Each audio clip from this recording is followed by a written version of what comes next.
Hello, everybody. Welcome to BeerSmith podcast number 56. We're coming from the new BeerSmith studio. We finished the great move, and now we're back online and broadcasting again. And thank you very much for listening. Quick announcement. I'm working very hard on the full version app for BeerSmith mobile, which will be available for iPhone, iPad, Android, and also your Kindle Fire. And I'm hoping to have that out within a month and probably have details coming out at the blog at beersmith.com/blog within the next couple weeks. So look for that article. Now, without further ado, let's jump into this week's episode. Today on the show, my guest is Erik Schmid. He is from the Brewmeister homebrew shop at www.shopbrewmeister.com. Erik joined us earlier for episode 40 on Pilsners, and this week he's going to give us some tips on brewing the perfect lager. Erik, it's great to have you on the show.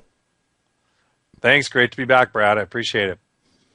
So lagers are a fairly recent invention, right? When we look at, say 4,000, 5,000 years of brewing. In fact, they think brewing may go back quite a bit farther than that now, I guess. Can you tell us a little bit about the history of lagers? Sure. I mean, recent for me is usually what happened this morning, but in the whole history of beer, definitely recent. So, lagers really came into prominence in Germany, 16th, 17th century. A lot of them were brewed at home first, and they, it was really climate controlled. And it wasn't until kind of the mid 1800s before you started seeing lagers as we kind of define them today, which were kind of the straw-colored, pale-colored, light-colored beers. So before that, they were brewing lagers before that in Germany, but they were darker. The malting process wasn't quite as refined, so the beers were a little darker. You had bocks and those kind of darker style lager beers. But it wasn't until the mid-1840s when they rolled out Pilsner Urquell and with the lighter colored malt that, these things that we see today that are kind of the most consumed beers in the world were really started. Very cool. A lot of homebrewers go right out and, you're a homebrew shop owner, so they go right out and purchase a lager kit right up front, thinking they're going to make a Budweiser or make a Coors or something like that at home. And why isn't that a great idea? Because they're difficult to brew. And they don't leave any place for flaws. I mean, there's just, some of the ale beers, especially the darker ale beers like the porters and stouts and those, that's where I usually steer the beginning brewers if it's something that they enjoy in terms of style. Because there's so much malt character to it that it can hide some flaws in your beginning of your brewing career. The lagers... First of all, if somebody comes in the shop and wants to make Bud or Coors Light or Miller, we just run them right back out. Really just on principle, right? Yeah. We actually have, I bought an old Hams bear, a little Hams porcelain bear piggy bank, and it sits up on the counter. And if you mention the words Bud, Coors, or Miller in the store, you have to put something in it. It's kind of our little punishment jar. I got friends that come over and that's all they want to drink, and I'm like, I don't have any of that. yeah. But no, we get in all seriousness. Not to pick on them, but I mean, a lot of people want to brew the classic American lager, Well, and it's what's consumed in this country. I mean, it's probably consumed 10, 20 to 1 over anything else. So we get the questions. The difficulty is that more than anything, it's temperature control. The ability to ferment it in the mid to low 50s is the primary reason. And then the other one I kind of touched on before is just that they're so light in flavor that if you do make mistakes with them, and therefore you don't want somebody to have a bad experience right off the bat when they're brewing. So we try and set them up with a kit that, or whatever, a kit or their first recipe that will, one, be something they enjoy based on what they like, and another that's going to be easy for them to brew. And the lagers just don't really fit that category. We don't even have that many beer kits that we sell that are lagers because most people have moved away from kits before they even start the lagering process. Right. The lagering. start trying to do lagers. Now, can you talk a little bit about refrigeration? Tell us why refrigeration is so important when you're brewing a lager. Well, the lager yeasts are just very particular in terms of the temperature range they like to operate in. And the yeast will vary a little, but it's, roughly 48 to about 54 degrees. And then you have kind of the hybrid California common steam type of lager yeast that'll operate a little bit warmer, and the Kolsch yeast. But by and large, your traditional lager yeasts are in that very low 50s. And you don't, just like with your ale fermentations, you don't want them bumping up 6 degrees and then back down another 6 degrees and up. They tend to work better when they can just get set at a particular, 52, 54 and just stay there and work there. They get stressed as the temperatures change. So, I mean, what happens if you take lager yeast and you actually ferment it at room temperature like we do with ales? You get a lot of ester production. Yeah. Get diacetyl and other things that happen when the yeast gets stressed. Fusel alcohols, ester.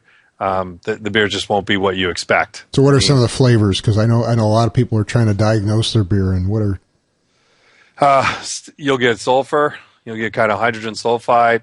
You'll get diacetyl, which is kind of the butterscotch, yeah.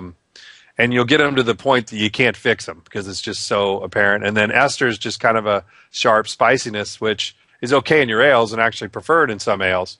But the whole point of brewing your lager beers are these clean, smooth lager things. So you're going to kind of defeat the purpose of why you chose that yeast or to do a lager in the first place. So what are some practical systems for homebrewers that are trying to brew a lager? How do you put together, say, a good refrigeration system for fermenting lager? Most people don't have anything like that at home. Right. So the problem, the essential problem is most refrigerators, you can't dial them up that high. So they don't, I don't know what the typical refrigerator is probably in the low 40s, is as high as it will go. Right. So, you can't just turn up a fridge because it's not warm enough. And then your house and other environments, they're too warm. So you got to find this kind of 52 degrees is kind of a weird spot in terms of just buying something. So there's a couple of things. On the most rudimentary level, and we've done this here in the store before, we're here in California in the summer times, with the air conditioner on at the store here, most of the homes, most people are in the low 70s in terms of what the temperature is. We'll actually take tubs or coolers and fill them with water and then put our carboy or fermentation bucket, whatever it is you're fermenting in, inside the cooler. I mean, it has a pretty big size, decent sized vessel that you're putting this in. Mm-hmm. Fill it with water up to about the line where the wort is. And then we'll actually use frozen ice packs. Here it's no problem. I get ice packs with my yeast shipments all the time. I'm trying to give them away all the time. But, the little ones that go in your lunchbox, and you take to work, you can amass a few of those. And you can put one or two of those in there and then have a couple more in the freezer. And then you just swap them out before you go to work and when you come home from work. And you'll kind of learn based on your environment if it takes, 2 of them at a time or 3 of them at a time. It kind of depends on whether you're in a cooler or the little plastic laundry tubs work. The totes you can get at Lowe's or Home Depot, those will work, although they're not insulated. You'll use a little more ice that way. We've been pretty effective at that. I mean, you've got so much mass with all the water and the wort or the fermenting beer in there. Probably takes quite a while, right, to change temperature. It takes a lot of time for it to go up and down. So if you can get it set at, in the mid-50s somewhere, it takes a lot of heat being applied to that for it to raise. And, just a little bit of those ice packs to go in there to keep it down. And I've done lagers in here when it's been 75, 78 degrees, and we'll just throw like 4 of them in, when we come in for the shift and when we leave. And we get a little bit of fluctuation, but not more than a degree or two. So that's probably the easiest way without a huge investment. Pretty cool idea. Do you wait for the wort to get down to that temperature before you pitch the yeast? How do you handle the startup process? Man, that's a source of debate. Some people like to start them a little warm just to get the fermentation going. Mm-hmm.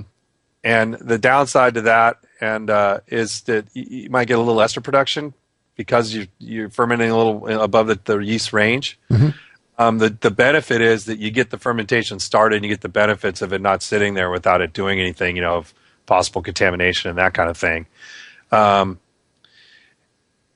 like to start them at the temperature that they're going to ferment at. So, I would chill them however I chill them. If it's on a sophisticated system and you run it through a plate chiller, just run the beer flow down as low as you can and the water flow as high as you can, and hopefully you've got cold enough tap water to get it there. Mm-hmm. If not, I would get it into an ice bath right after that to get it down to the fermentation temperature there, and then pitch yeast.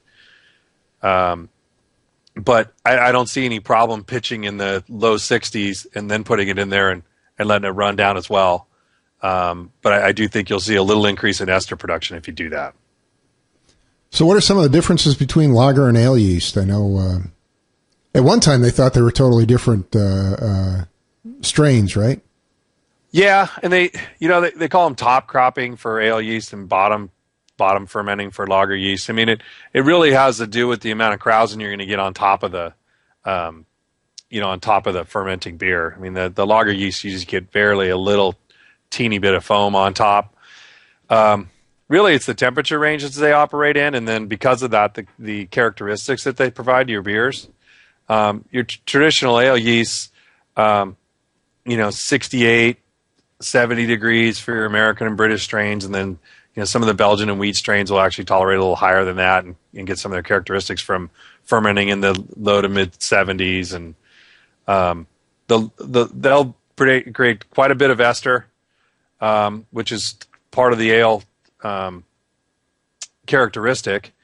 And then the lager yeast, because they ferment so low in temperature, the ester production is down, and then part of the lagering process allows the yeast to reconsume a lot of those compounds that are created that tend to give you those kind of flavors, and by reabsorbing it, that leaves you with a kind of a really smooth, clean beer where you just let the other ingredients shine through, the malt and the hops. Whereas a lot of ales, what you're tasting is not just the malt and the hops, but you're actually tasting some of the yeast and the fermentation characteristics there.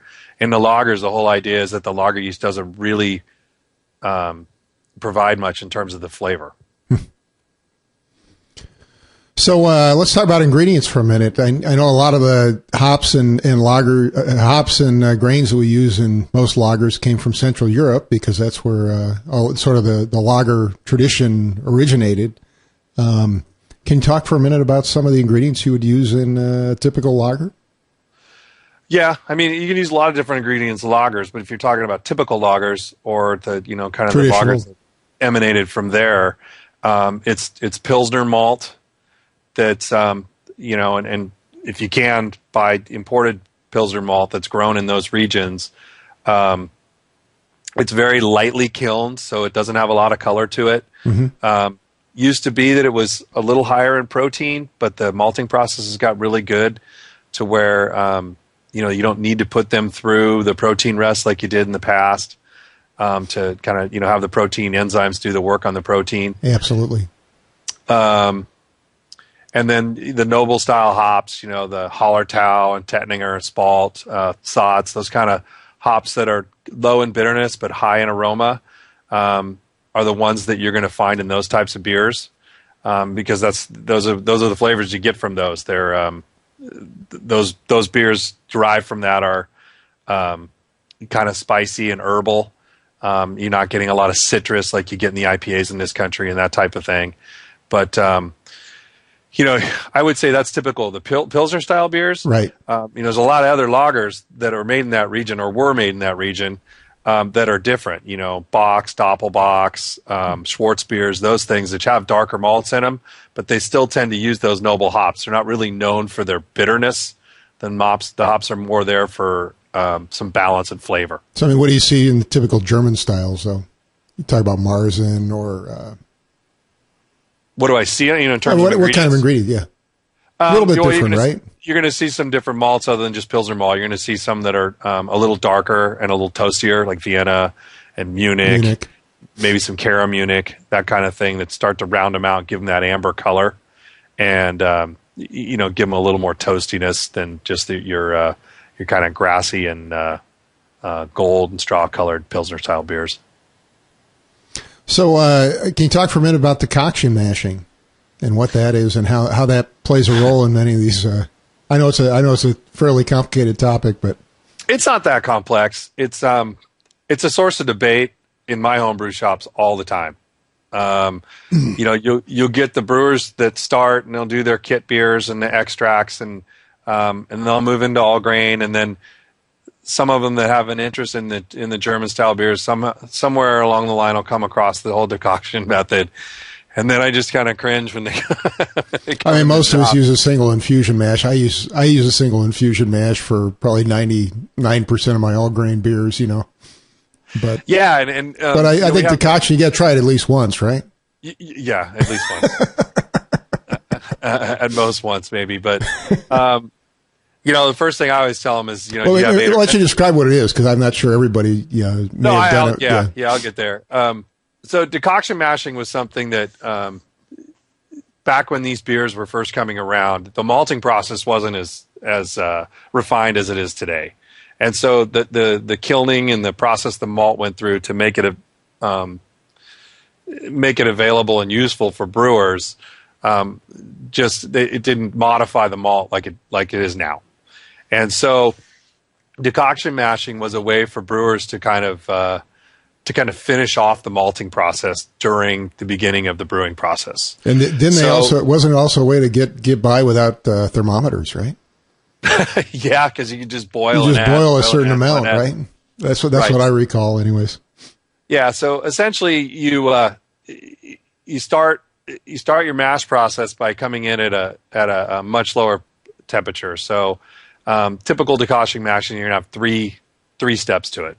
So the first one would be defined as kind of your protein rest. Now, some of them you might actually do an acid rest, which would start down about 105 degrees, but the ones I see more often these days are a protein rest at 122, so anywhere from about 122 to 125.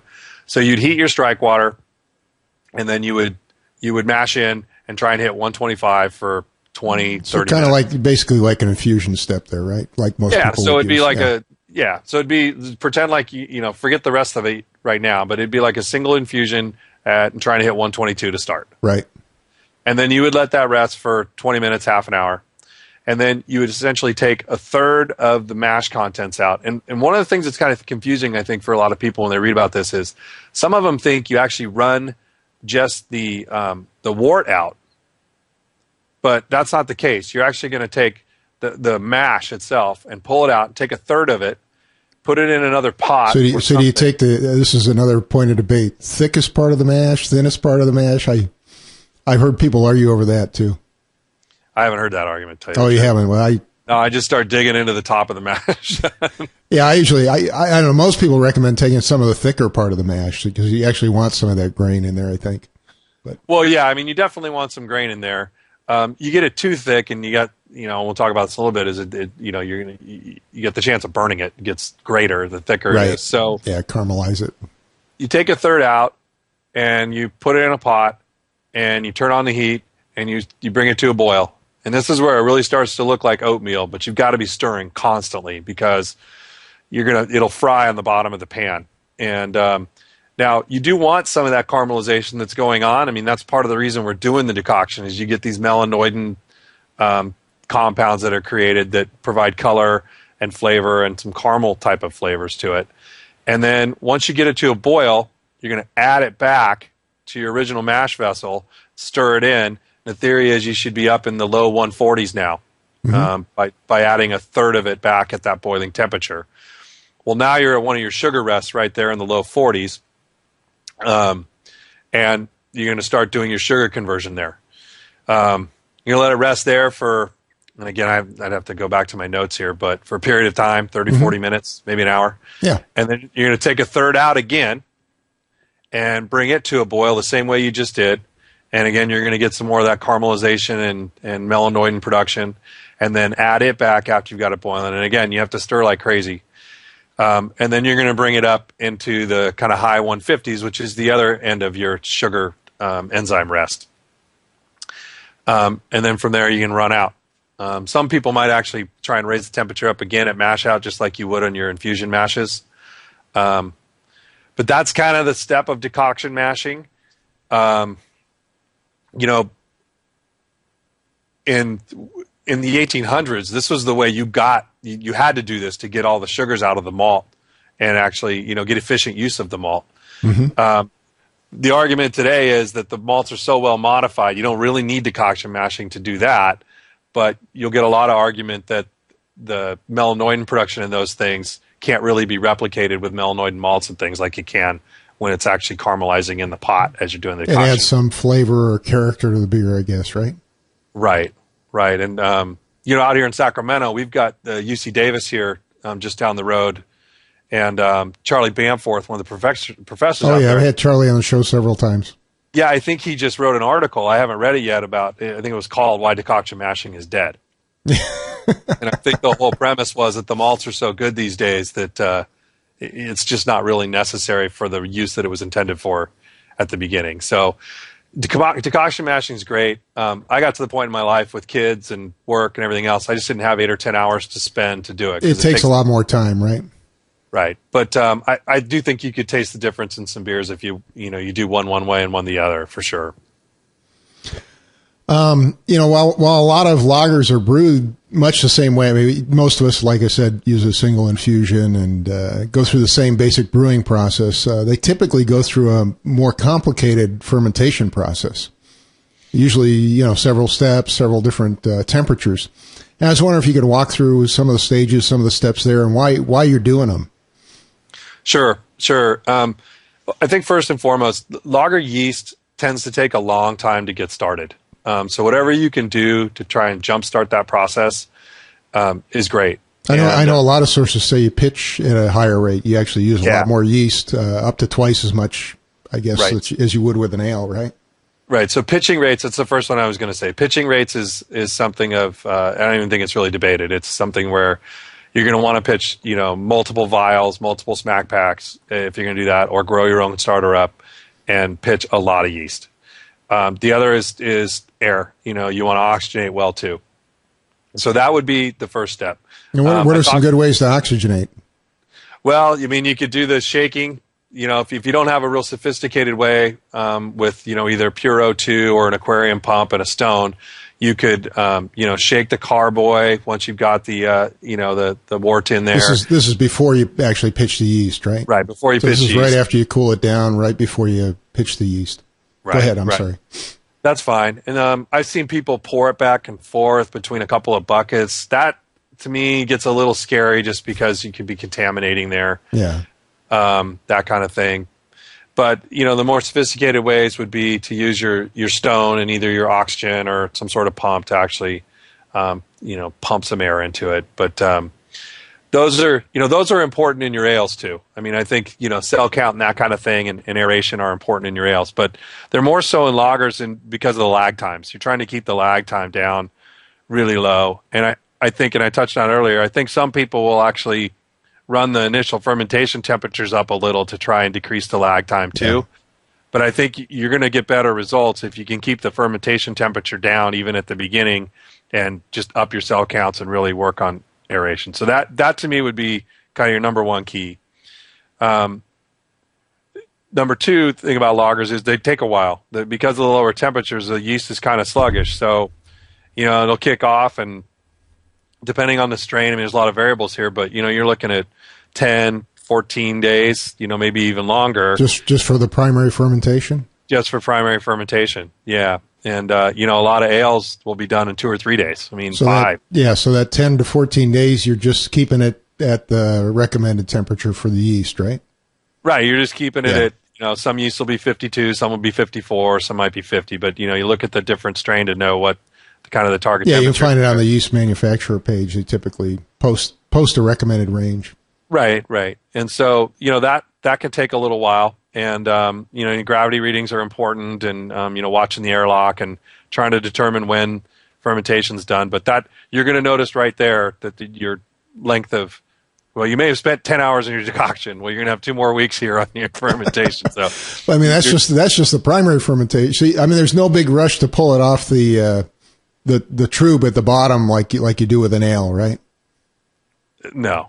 Yeah. I mean, you got to let the fermentation go. I mean, you definitely want those cells in there doing the work. So I wouldn't be in a rush to get it out of the primary. You definitely want to make sure fermentation is done there. So, so you got this 8, 10, 2 week, maybe longer time to ferment. Mm-hmm. And at the end of that, you're going to want to take it through what's called a diacetyl rest. And this is something that the more sophisticated ale brewers will know about too, that, some yeast strains will tend to create diacetyl more than others. And diacetyl is just a compound that's created during all fermentations, but some yeasts are better at reabsorbing it quickly than others. And we actually did a whole episode on that with Charlie Bamforth. It was quite a while ago, probably better part of a year ago. But if you actually want to learn about diacetyl in excruciating detail, Charlie's got a great podcast that we did with him on that. Good, because I was hoping I didn't have to go through it all. But it's important when you're brewing. It is important. It's important when you're brewing a lager. It's a bigger issue with a lager than an ale. It is, and so so the diacetyl rest is what? Where you raise it just a couple degrees, right?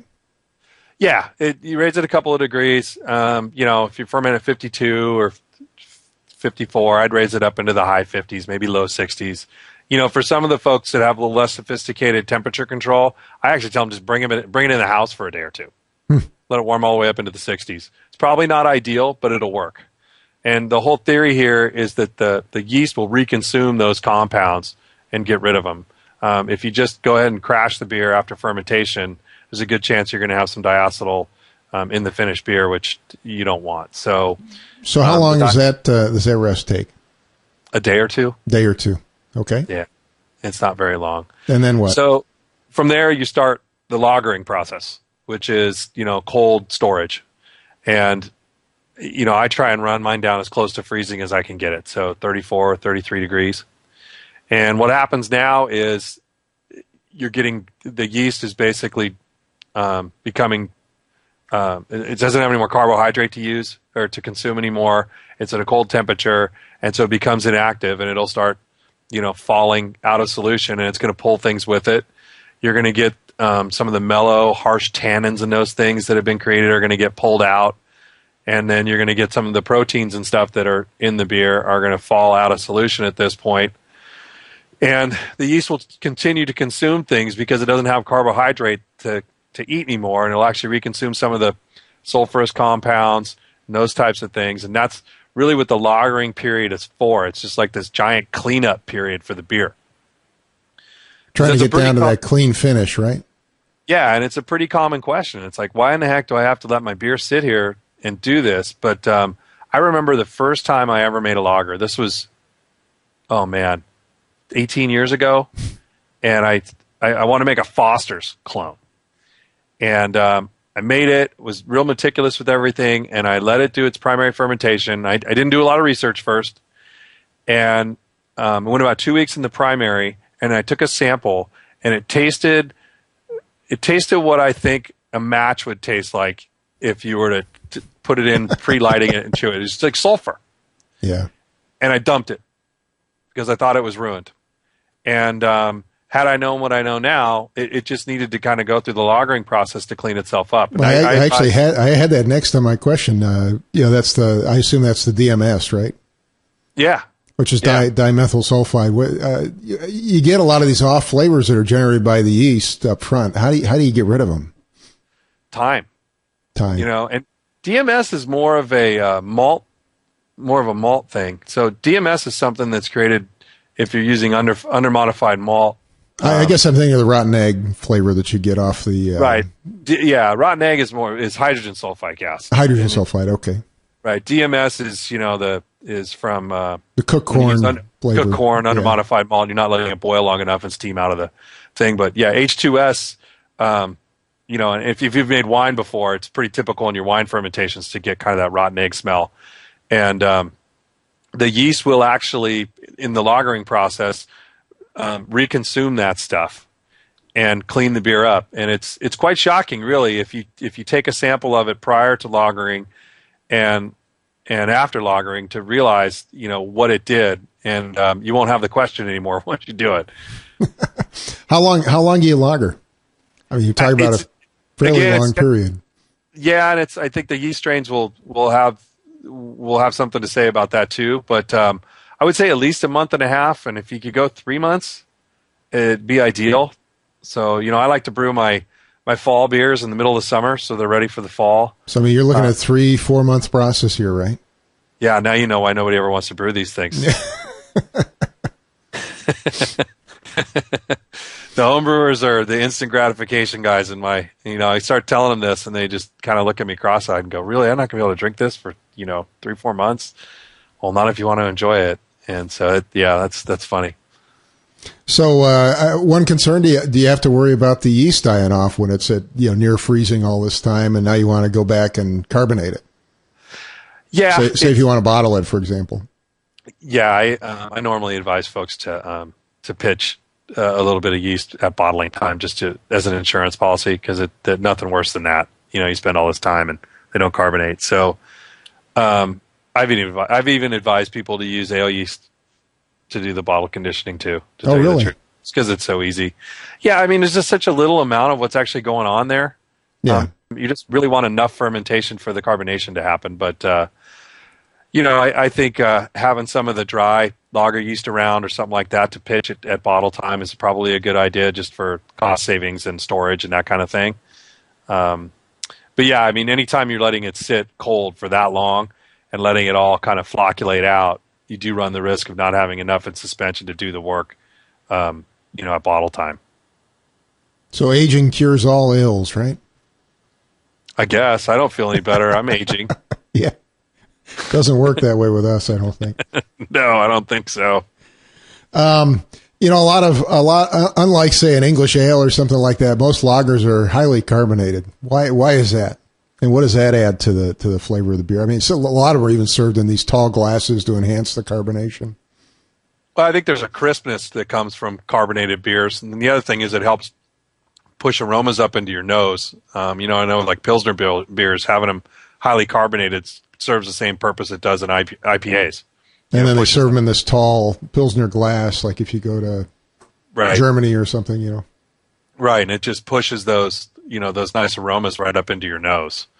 So I think that's, for a lot of lagers. But, on the American ones where you're not really having these high hopping and, aromatics, I think more than anything it's just kind of a crispness that goes along with it being really cold. That's the other thing here in this country is the beers are so damn cold. Besides being flavorless in the first place, you couldn't taste them anyway, because they're served so damn cold. So, I mean, do you serve your lagers cold? Yeah. How cold do you get them? I like to serve them the high 30s. Oh, that's pretty chilly. Yeah.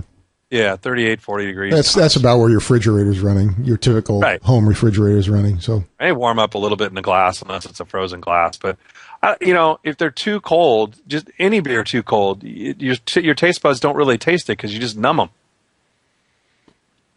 That makes sense. So yeah, I've actually got a Bock here that I'm sipping during the podcast here, and it's warmed up probably in the mid 40s, and it's great because you can taste everything that's going on with it. Right. So we talked about carbonation. You carbonate it pretty well. What about water for lagers? Do you need? I mean, I know a lot of popular, Pilsner and so on uses relatively soft water. Do you have to brew with soft water to get a good lager or not? Not for a good lager. I mean, if you want to make a Pilsner like Pilsner or Kel, yeah, you're gonna need soft water because that's what the water's like in that region. But lager is such a broad definition of beers. I mean, there's Dunkel and Schwarzbier and Dortmunder and Bock and all these other things. So a lot of people associate lager with Pilsner because, especially here in America, the lagers here are also light colored and then call them, continental Pilsners or whatever. Right. But, Dortmund water, for example, is hard. Right. And the beers there are very hop oriented. I mean, a Dortmunder Export is a very hoppy beer. And so, it kind of depends on what style you're making. I'd even argue that you could make a really nice Pilsner with relatively hard water. It's just not going to be like Pilsner or Kel. But if the whole point of a Czech or a German Pilsner is to have a fairly assertively hopped straw colored lager like that, I think the hard water sometimes can help you with that in terms of bringing out the hop aromas and the hop flavors in the beer. Well, can you share a few other tips for brewing a good lager? Gosh, we've gone through a lot of them. I don't know if I have any more secrets. I would just say, just like I do to any of the home brewers, is that, do your research, but don't overthink it. Just go for it. And the other thing I would touch on there, we touched on kind of the basic, cooler based fermenting. That will work, but it's also really easy to convert the chest freezers and those types of things with the temperature controls. It's not terribly expensive. The hardest thing is to take a traditional freezer top fridge and do it, because as you start to turn the temperature down, there's really only one mechanism controlling the freezer and the fridge. Right. So your freezer won't work right anymore if you're trying to run the fridge a little warm. The freezer just won't get enough cooling to keep it cold. But you can make some great beers. You can make some great ales, but I love lager beers, and I don't brew that much anymore. And so when I do, I usually do brew lagers because they're just a style I enjoy so much. And I just say go for it and learn from your mistakes, just like everything else. Well, hopefully you share a couple recipes with me. I'll put them in the show notes. And Sure, yeah, I could do that. That'd be great. Well, is there anything else you'd like to add, Erik? I don't think so, Brad. I've gone through a lot. How'd the new? I know last time we talked, you were launching a new shop. New shop's going great. It's in tell folks where it's located. It's in Roseville, California. It's northeast of Sacramento. One of the first things I did when we opened is we formed a new brew club out there. So we've got about an 80-person strong brew club called. Oh, which one's that? The Placer. What are they called? Pubs, Placer's United Brewing Society. So it's Placer County. And so they're going strong. And we launched a new website last year that's done really well. I could always do more web business. Shopbrewmeister.com, right? Yep, shopbrewmeister.com. And Brewmeister, let's spell it out. Brew, M-E-I-S-T-E-R. Did I get that right? You did. Excellent. You did. So things are going well for you. When are you going to open your third shop up? I don't know, but it's going to happen. It's going to happen at some point. I got to stop coaching t-ball and everything else, so I got enough time to do it. Yeah. Well, congratulations. I'm glad things are going well for you. And today my guest was Erik Schmid. He's from the Brewmeister Homebrew Shop. You can find them online, again, at shopbrewmeister.com. That's shopbrewmeister.com. Thanks, Erik. You're welcome, Brad. Thank you. Well, I'd like to give a big thank you to Erik Schmid for appearing on the show. Really appreciate him being here. I do apologize for the delay between shows there. We missed a couple episodes in February because we were moving studios. If you want to see a little bit about what the new studio looks like, you can join us on YouTube, and you'll see at least parts of the new studio in the background there. It's a little bit nicer than the old one. I'd like to remind you, if you haven't signed up for our newsletter, you can go to BeerSmith.com and fill in your email address on the right side where it says newsletter. And I will send you an article that I wrote on homebrewing every single week. I'd like to thank you for listening, and I hope you have a great brewing week.